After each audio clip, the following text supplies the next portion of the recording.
Oh iya, di ruang tamu tadi ini. Sekarang saya masuk kamar. Nih saya mau cerita, Miss, boleh nggak unek-unek saya Boleh, gitu? boleh. Memang udah lama gitu. Boleh, tapi Biar sebentar, apa ya, sebentar. buat hati-hati lagi Sebentar. saya. Sebentar. Gini, Sebentar, sayang. Kamu harus ingat jangan menyebut nama siapapun termasuk namamu sendiri karena secara langsung dan tidak langsung masuk di YouTube sama Facebook. juga nama saya enggak ya? Enggak, jangan disebut. Karena secara langsung dan Oke. tidak langsung masuk di YouTube dan tak sambil karo makan ya, sayang ya. Silakan kamu ngomong. Iya ya. Gini, saya itu kan kerja di sini dari tahun 2008. Terus saya udah sekarang yang saya omongin itu ini yang majikan yang kemarin gitu. Karena itu kan saya kayak merasa dibohongi gitu. Saya mau nuntut nggak ada hitam di atas putih karena saling kepercayaan, karena saya kerja itu 10 tahun di majikan gitu. Oke, kerja 10 tahun di majikan. Terus? Wai? 好， Hai. 係小姐你好，呢邊係 CSL 俾翻電話你。 Iya mbak, sorry keputus. Terus? Iya. Terus? Iya, saya kan kerja 10 tahun di majikan yang kemarin itu. Kan nggak ada hitam di atas putih. Saya karena saling kepercayaan, majikan baik, saya jaga anaknya dari umur 7 bulan sampai anaknya 2, sekitarnya 10 tahun. Di kontrak keempat itu saya sudah finish kontrak, saya memutuskan kepingin pulang Indonesia. Tapi majikan mohon ke saya harus kerja lagi 2 tahun. Terus saya pertanyakan, ada long service enggak? Saya gitu. Jawabnya enggak ada. Itu kontrak keempat kan berarti 8 tahun. Ya udah, kalau enggak ada, saya mau pulang karena saya ninggal anak kecil. Saya pulang dari tekad saya ke Hong Kong karena saya ingin membiayai operasi suami saya sampai suami saya meninggal. Saya meninggalkan anak kecil dari umur 2 tahun setengah sama 9 tahun. Itu kisah saya itu, pokoknya saya di Hong Kong tuh karena ya itu tadi, saya perjuangan saya demi suami saya, tapi suami saya belum sempat ngumpulin uang, baru 1 tahun suami meninggal. Waduh. Setelah itu pokoknya saya tuh tragis, ninggalin anak di rumah, nggak ada yang jaga. Sekarang alhamdulillah saya di Hong Kong mulai tahun 2008. Itu kisah saya 2008, saya meninggalkan tuh kalau saya cerita itu anak saya tinggal, nggak ada yang jaga. Sampai sekarang alhamdulillah sudah, yang umur 9 tahun sudah kuliah, yang kecil yang 2 tahun setengah tadi udah SMA kelas 2. Alhamdulillah. Jadi saya alhamdulillah. Udah gitu, saya cerita yang kemarin aja, unek-unek saya yang kemarin. Dari kontrak keempat saya memutuskan, ya udah, kalau ini saya finish kontrak, saya mau pulang ngurus anak saya. Karena anak saya protes dari kecil nggak diasuh, hanya uang aja yang saya kirim. Majikan saya dan omongan saya tadi sampai 2. Saya 8 tahun sampai 2. Saya dipegangin kaki saya kurang 3 bulan saya finish kontrak, kan saya pertanyakan, kalau nggak mau ya udah. Kalau ini kan 3 bulan kan biasanya kan orang kalau ini kan udah harus ada jalan cari majikan atau pulang kan gitu kan. Betul.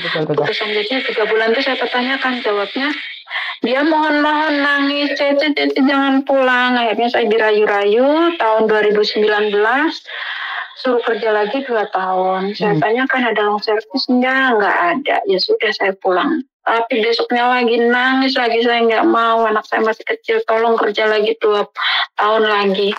Udah 2 tahun, jawabnya dia gini, oke, bonus kamu saya kasih semua, asalkan kamu kerja lagi 2 tahun. Oh berarti saya 10 tahun. Oke, saya akan tanya ke keluarga saya boleh nggak saya kerja lagi 2 tahun? Jawab anak saya, selalu kenapa sih Amui yang diutamakan? Saya nggak pernah diurus, saya nggak pernah, anak saya yang perempuan. Jadi saya tuh antara hati saya ini anak saya dan momongan saya yang kecil, yang itu nyantol di hati saya kayak anak sendiri. Saya bingung. Udah, ibunya kan pulang lagi, saya gitu, demi kamu masih mau kuliah apa, saya gitu. Akhirnya oke, asalkan cuti, saya nggak mau 1 bulan, kata anak saya. Saya dikasih cuti, terus anak saya nggak boleh. Ya udah, kamu saya kasih cuti 2 bulan, itu 2019. Tapi kamu kerja lagi 2 tahun lagi sama long service. Oke, akhirnya anak saya saya pulang ke cuti 2 bulan. Akhirnya saya jalanin, sudah kembali ke Hong Kong, saya jalanin. Setelah itu finish kontrak. pas 10 tahun. Itu selama saya 10 tahun, saya nggak pernah pegang kontrak kerja, paspor. Jadi intinya itu keperluan saya atau apa, cuma saya harus ngomong, saya butuh ini untuk paspor. Kayak waktu kunjungan ada Pak Jokowi dulu, saya butuh dikasih, cuma harus ada bukti gitu. Jadi intinya saya nggak pernah saling kepercayaan. Jadi selama saya ke malam, besoknya saya harus terbang pagi malam, saya nunggu itu antara long service, itu nggak keluar-keluar. Sampai saya itu jam 9 saya harus keluar dari rumah, diantar majikan ke bandara, itu debat akhirnya. Cuma dikasih paspor sama kontrak kerja. Saya tanyakan, saya cuma dikasih uang 2.000 suruh tanda tangan. Ini apa? Saya gitu, ini uang apa? Saya gitu. Terus dia bilang, ini bonus dari saya. Loh, bukannya kamu janji mau kasih semua? Saya 10 tahun. Saya itu. Jawabnya apa? Saya sudah tanyakan ke agen kamu. Nggak boleh sebut nama agen ya? Nggak jangan. Itu. Iya. Jawabnya, kata agen kamu, terserah saya. Mau ngasih apa enggak. Waktu tanda tangan ke-5 itu, waktu saya ini sama majikan laki, saya udah ngomong, Cece, majikan saya ini janjinya mau ngasih long service. Kalau saya sudah finish ini, akhirnya si Cece-nya orang Cina tadi ngomong, benarkah Sinsang ngomong? Iya, kalau nanti udah finish kontrak 2 tahun. Cumanya gobloknya saya itu, saya nggak minta tanda tangan hitam di atas putih, karena saya merasa udah kayak kekeluargaan, saling percaya. Sama saya, sama keluarga saya, apapun itu sering dibelikan gitu, saling. Ini saya pikir, majikan saya baik, saya mau dikasih long service kalau udah habis 2 tahun. Setelah itu sampai bis pemberangkatan ke bandara itu sampai habis. Dari jam 9 saya debat. Saya nangis, tapi saya tetap diantar ke bandara. Sampai saya itu bingung gimana ya, saya harus ngurus, sedang saya udah nggak punya uang, Miss.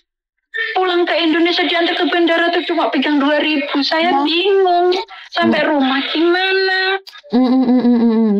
Saya gitu. Sedangkan uang memang ada di rekening saya, cuma ada 35 juta. Itu kan biaya untuk anak saya sekolah, semenjak diem di rumah kan habis. Saya mikir, saya nginep di bandara itu saya nangis, saya minta tolong siapa, udah diantarin di bandara. Sepanjang perjalanan hati saya ini menangis, mata saya itu lembab. Cuma saya diajak canda sama anak perempuan, ngomongan saya itu, Cece, selalu gandolin saya. Terus mboknya cuma bilang, nanti Cece, kamu ke Indonesia ya, ngunjungin Cece, cuma menghibur seperti itu. Tapi hati saya ini menjerit, saya protes bilangnya, saya udah tanya izin kamu gitu.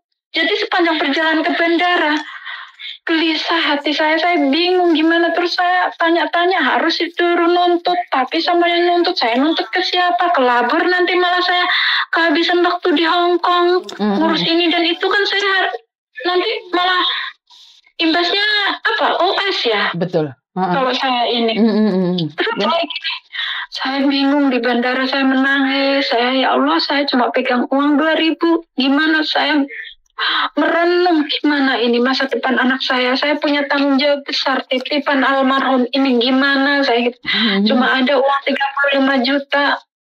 Saya tuh sambil panas dingin gemetar, saya bingung, nggak makan nggak apa di bandara itu. Saya sampai penerbangan itu pagi mau jam 8-9 berapa gitu, pokoknya KT ya waktu itu.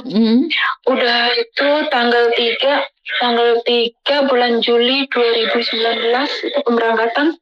Udah gitu saya bingung, semuanya pada check-in, saya nggak check-in, koper saya bingung gimana keputusan saya ini.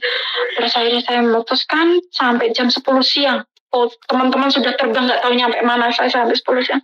Saya bismillah, saya nekat naik bis, saya bermodalkan patadung sama uang 2.000 tadi. Saya ngontak teman saya di sini, gimana ada kosan. Saya mau ngekos sambil cari majikan saya gitu. Terus saya protes ke agen saya balik ke agen saya itu yang pernah di blacklist sama pemerintah, sekarang udah ganti nama ya. Udah gitu itu agen titipan ya, dulu agen yang satunya saya nggak ke situ, udah tutup ya yang itu. Udah gitu Saya ke situ jawabnya, saya nggak bisa bantu kamu karena kamu proses yang baru cari majikan, kamu nggak cari majikan di sini, gitu. Terus ini gimana, Mata? Itu urusan kamu, urusan diri saya bingung. Terus ada yang nyaranin suruh ke labor, saya kan bingung. Labor di mana, gitu. Terus harus gimana? Terus ada yang nyarankan. Tapi unek-unek saya tadi, hak saya tadi kayak nggak keluar, gimana itu, Miss, maksudnya itu. Oke. Sekali lagi saya selalu jelaskan bahwa long service itu tidak wajib. Selagi majikan mau memberikan ya diberikan, kalau enggak ya enggak. Karena tidak ada kewajiban. Karena itu aku selalu bilang kalian harus ada hitam di atas putih, Mat ya.